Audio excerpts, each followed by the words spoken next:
You're someone with a vision for your practice, for your side hustle, and for your personal journey.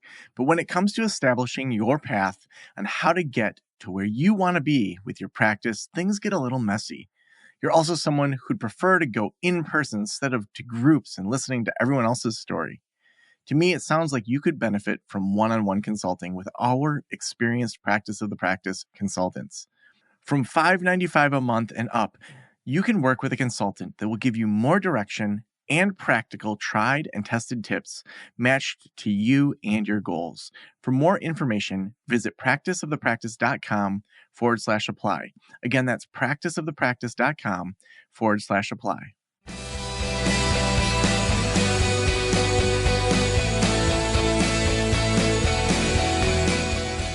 This is the Practice of the Practice podcast with Joe Sanok, session number 1238.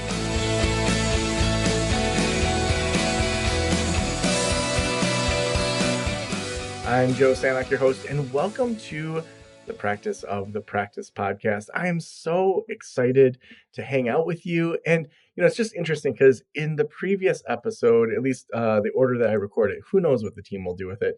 But the episode where I interviewed Harvard's Bob Bordone, who was talking about conflict resilience and negotiations without disagreement or giving up or giving in. It was interesting because he was talking about how IFS had really influenced the way he views conflict resilience. And I had said how interesting it is when things line up, because we had just talked about IFS in a different capacity earlier, back when we were talking about some mindfulness of the intersection of internal family systems and dysregulations of trauma with Dr. Lissa Rankin. It's just funny how these things just line up sometimes. Because I think that, on this show, I love being able to bounce between the clinical and, people that, are writing books or that are talking, or the very practical kind of business things we never learned in grad school. Early on, I felt bad about how this show wasn't maybe as focused as some other shows where it's like just on how you grow a group practice or just how the 10 steps to start a counseling practice. But I realized that's just not who I am. I am interested in so many different things. And I feel like I can have a conversation with someone and have a lens that I'm like, that's really interesting. I even talked about in Thursday is the New Friday about how I was in a bar having dinner when I was there for a conference in San Diego. And how I was talking to this guy at the bar. We both were traveling. It was like a bar by the hotel. And how he was one of the top consultants for stoplights in the world.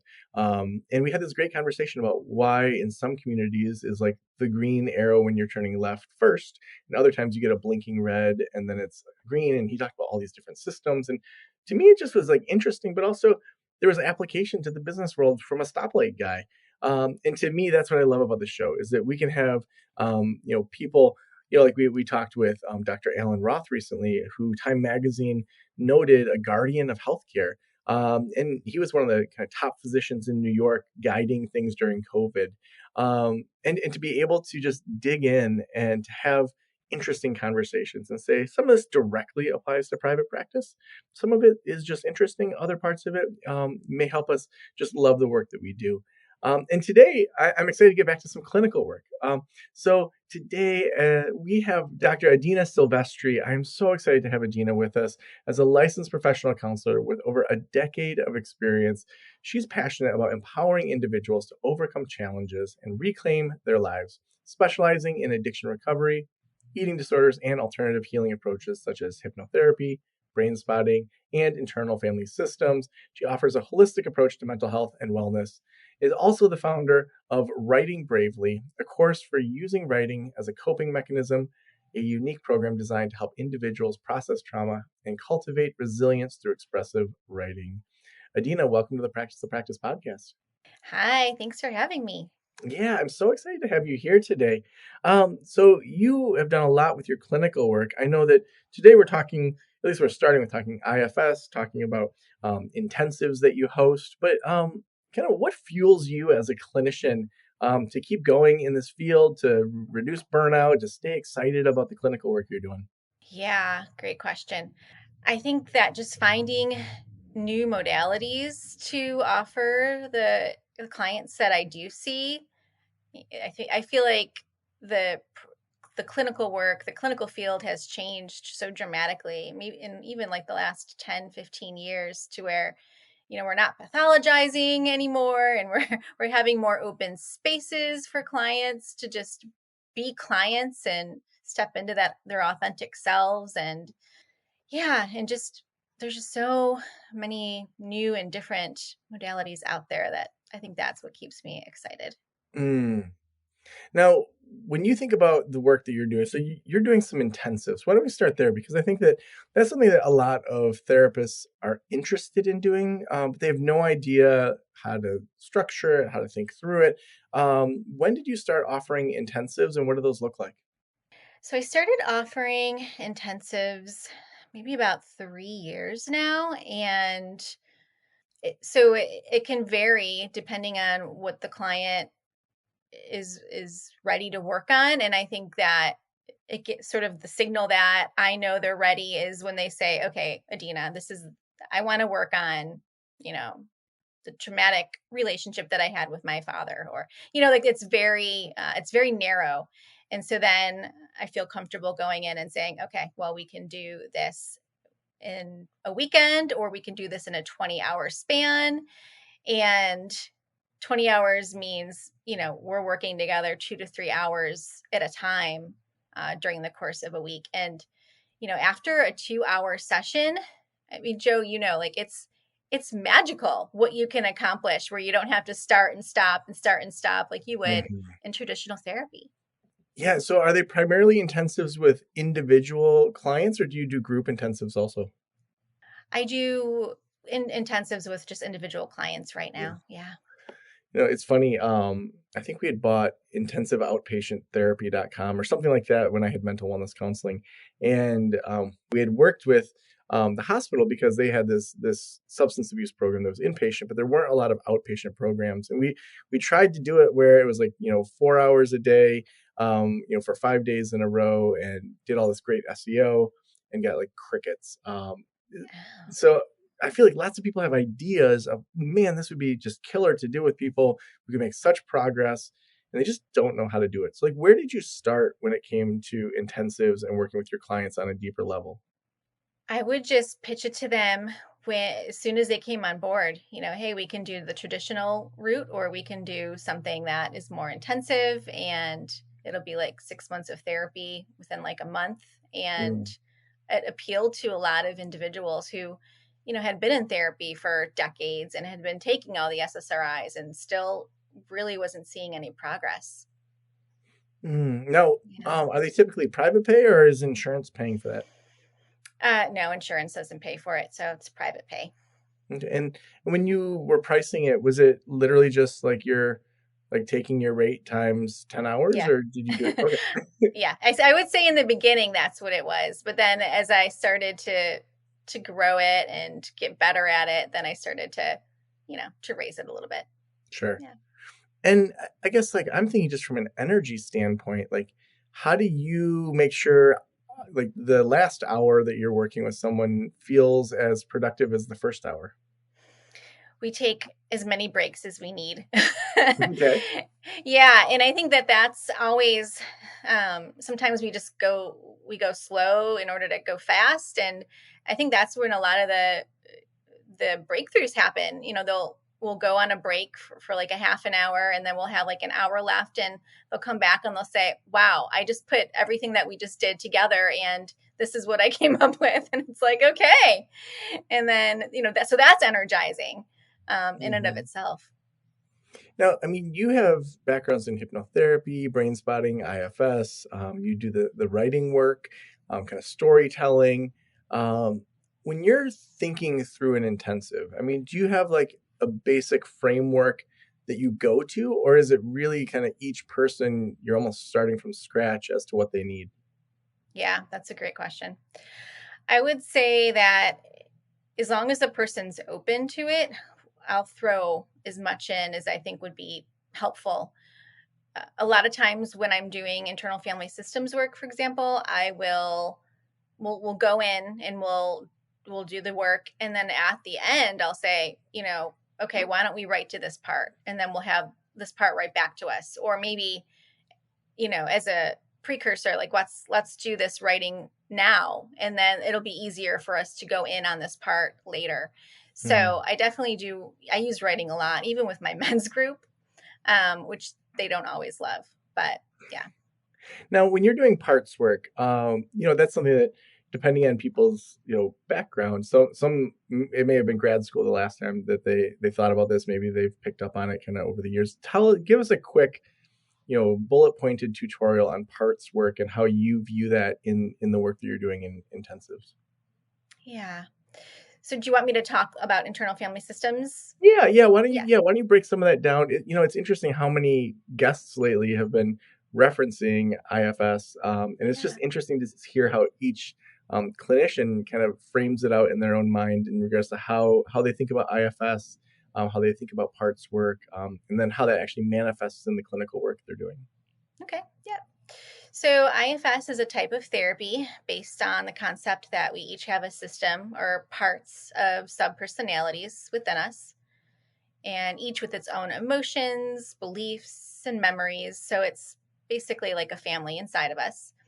And the different parts that get along or sometimes conflict. And there are usually three types of parts. So you have the managers, the exiles, and the firefighters. The managers are the parts that are trying to keep us organized and in control. I like to call them our proactive parts. And then we have the firefighters that are quick to distract from pain. They're often destructive. I call those the reactive. And the exiles are the ones that we're sort of trying to keep hidden.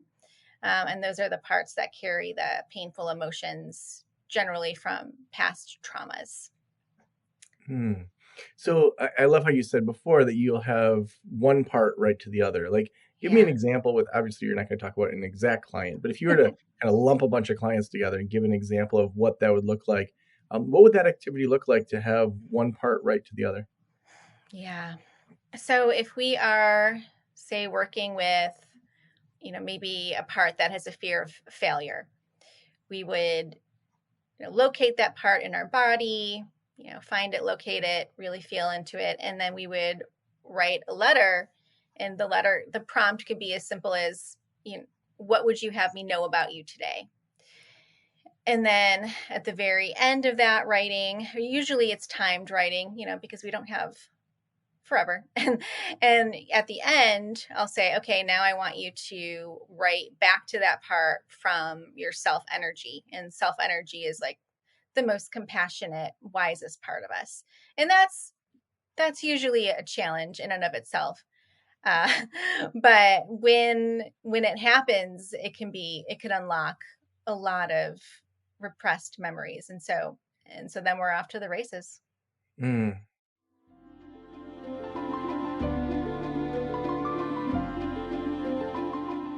As a therapist, I can tell you from experience that having the right EHR is an absolute lifeline. I recommend using therapy notes. They make billing, scheduling, note taking, telehealth, and e prescribe incredibly easy. Best of all, they offer live telephone support that's available 7 days a week. You don't have to take my word for it. Do your own research and see for yourself.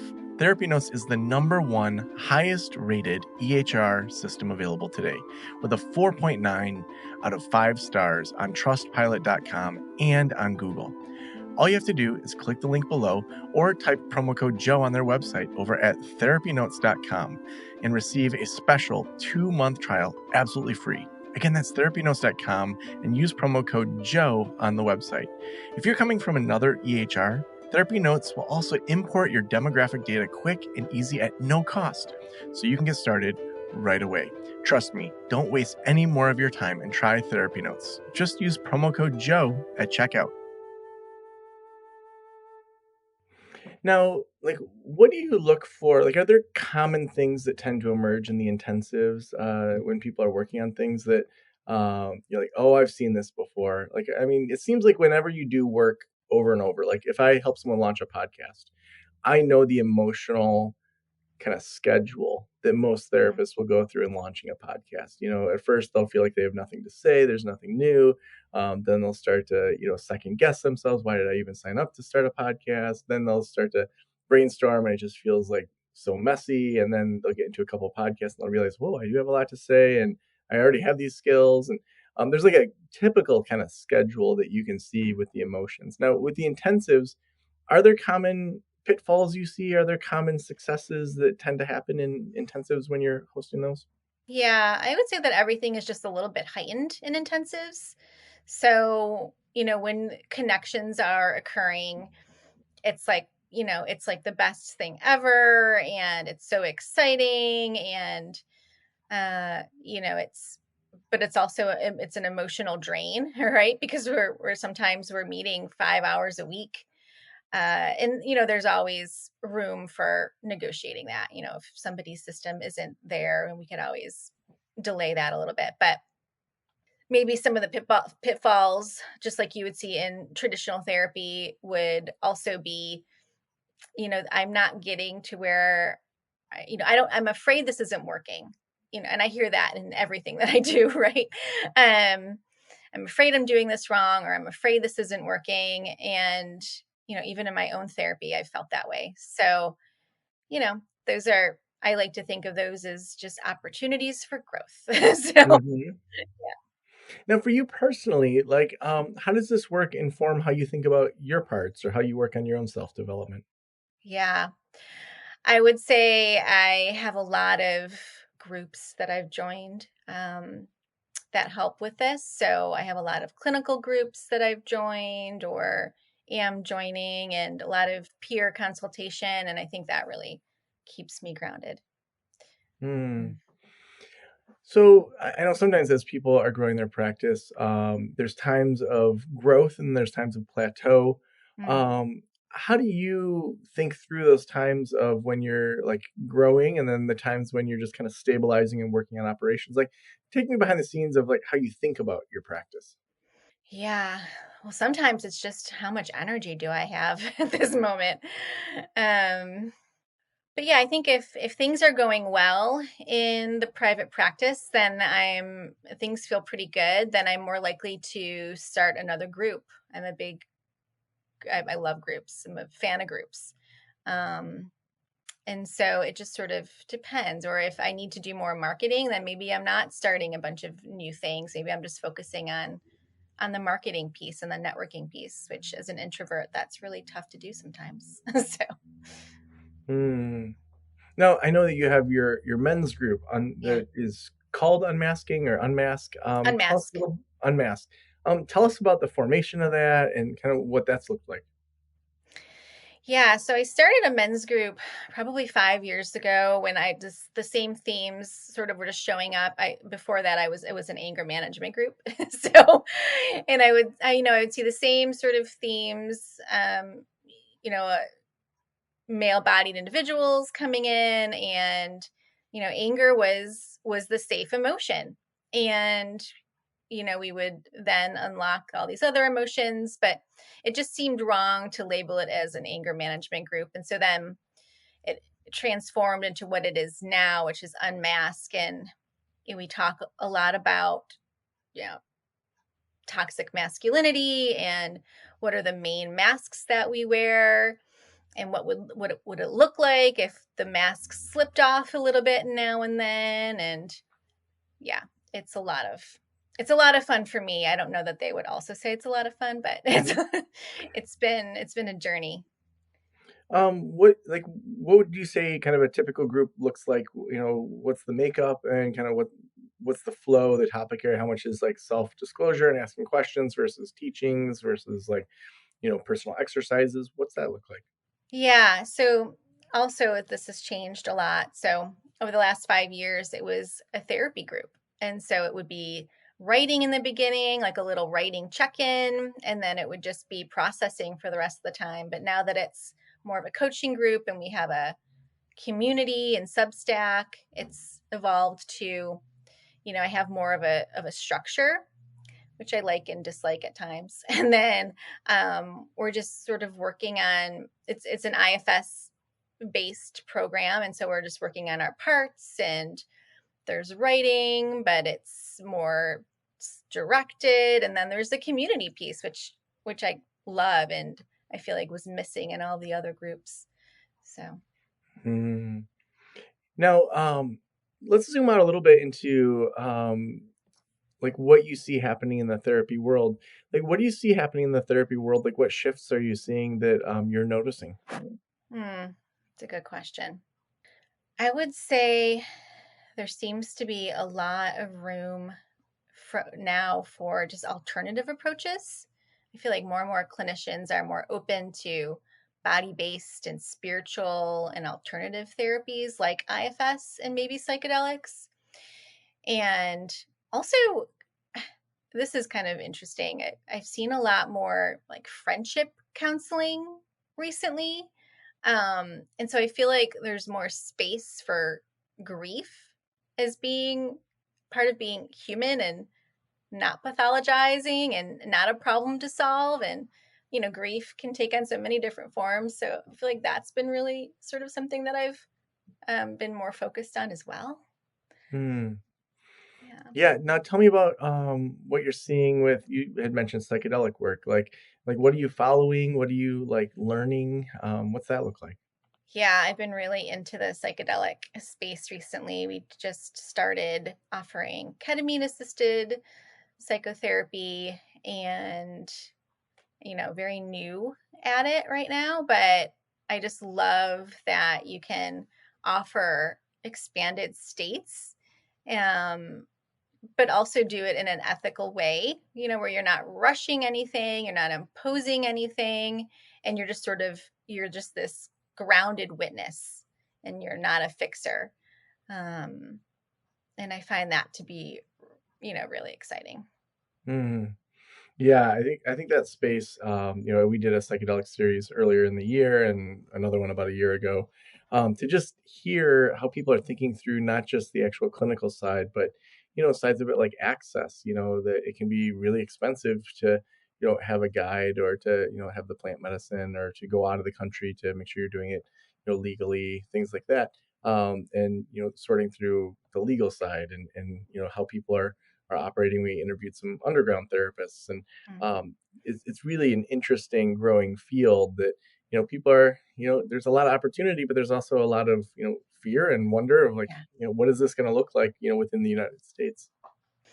Yeah. Well, I like to tell the people that are interested in it that it's sort of, at least for the ketamine piece, it's just acts as like a therapy assistant, so if you can pair it with IFS, I think it would just work wonders because all of those protectors that show up with us in therapy, they just kind of move to the side. And then you're able to work directly one on one with the exile. And then when you're done, the protectors come back and then you just update them. And so, yeah, I'm pretty excited about that. Hmm. Well, the last question I always ask is, if every private practitioner in the world were listening right now, what would you want them to know? Yeah. I would want every therapist to know that your most powerful tool isn't your expertise. It is your authenticity. It's the courage to show up genuinely, just to trust your instincts and to hold space for the client's truth. Yeah, I think that that's what actually facilitates healing. Hmm. So awesome, Adina. If people want to follow your work, where should we send them? You could send them to my website, adinasilvestri.com. And then also, if they want to download a free sample of my book, Writing Through Grief and Loss, an IFS Journal for Healing, they could go to, it's a tiny URL, tinyurl.com/IFS Journal. Hmm. So awesome. Thank you so much for being on the show. Thank you, Joe.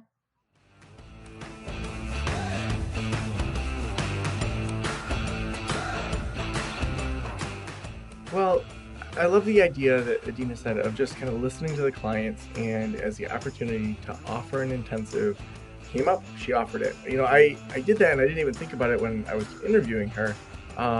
With some parenting classes. I had been trained as a common sense parenting facilitator at one of my early jobs, and had bought the curriculum for me to be able to use in my private practice after I had left those jobs. And I remember we would go through like 2 or 3 hour units together, to help parents do that. And some parents didn't want to be in a group; they wanted to just do it in the sessions. We literally would, kind of watch the sessions, talk about them, talk about implementing them, and I did what Adina said. Just said it's going to be, say, 3 times what my typical clinical rate was. It was just like a great way to be able to have faster progress. Even doing a lot of the Gottman work, having longer sessions just really helps you just move forward faster. And clients don't want to be stuck in pain for 6 to 12 months. It's worth it sometimes to have that intensive. So we talked about a lot today, especially intensives. Hopefully that inspires you to do something in your practice to continue to make it thriving, but a thriving practice you absolutely love. We have tons of resources over at Practice of the Practice. We've got our memberships over at practiceofthepractice.com/membership.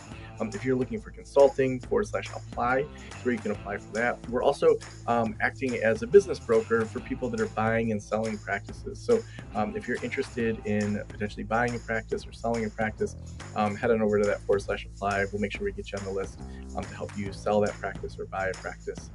We're playing matchmaker. We also couldn't do this show without amazing sponsors like Therapy Notes. Therapy Notes is the best electronic health records out there.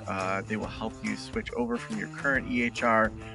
They also give you 2 months for free or just money off if you use promo code Joe at checkout. They are phenomenal. They help with automated billing. It's going to make it easier to outsource your billing. So many reasons to switch to Therapy Notes. Just head on over to therapynotes.com, read about it, and at checkout, just use promo code Joe. Thank you so much for letting me into your ears and into your brain. Have a great day. I'll talk to you soon. Special thanks to the band Silence is Sexy for that intro music, and this podcast is designed to provide accurate and authoritative information in regard to the subject matter covered. It is given with the understanding that neither the host, the producers, the publishers, or guests are rendering legal, accounting, clinical, or other professional information. If you want a professional, you should find one.